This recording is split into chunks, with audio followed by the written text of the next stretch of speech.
Les petits plats dans les grands pour le deuxième salon du Made in France. Ça se passe à Paris, porte de Versailles, tout au long du week-end. Le nombre d'exposants a doublé en un an et les organisateurs espèrent la venue de quelques 30 000 visiteurs, parmi lesquels le ministre du redressement productif, Arnaud Montebourg. Le Made in France n'est pas seulement le béret et la marinière. Dans les allées du salon, on trouve aussi des produits à haute technologie. C'est le cas de cette jeune société basée à Toulouse qui s'est spécialisée dans la fabrication de drones 100% français. Reportage de Jean-Luc Thomas et Kevin Michel.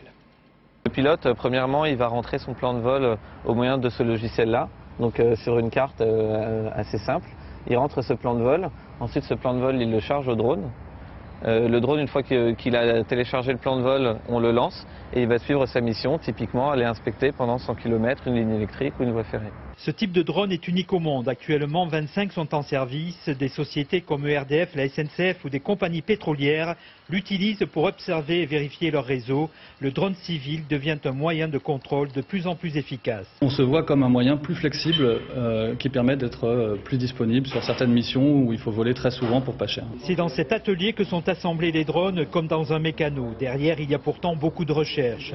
La plupart ingénieurs, la vingtaine de salariés planchent pour que le drone civil puisse être utilisé dans tout type de situation, lors d'une tempête de neige par exemple. Nous ne pourrons pas accéder sur les zones montagneuses la plupart du temps, même avec nos engins, sans que le chasse-neige soit passé avant. Si un drone nous a dit exactement ce qu'il fallait comme moyen, on va gagner beaucoup de temps sur les délais de réalimentation. D'autres sociétés ou prestataires veulent s'équiper. Les commandes s'envolent. Une centaine de drones seront livrés en 2014 pour permettre son développement et accompagner cette réussite 100% française.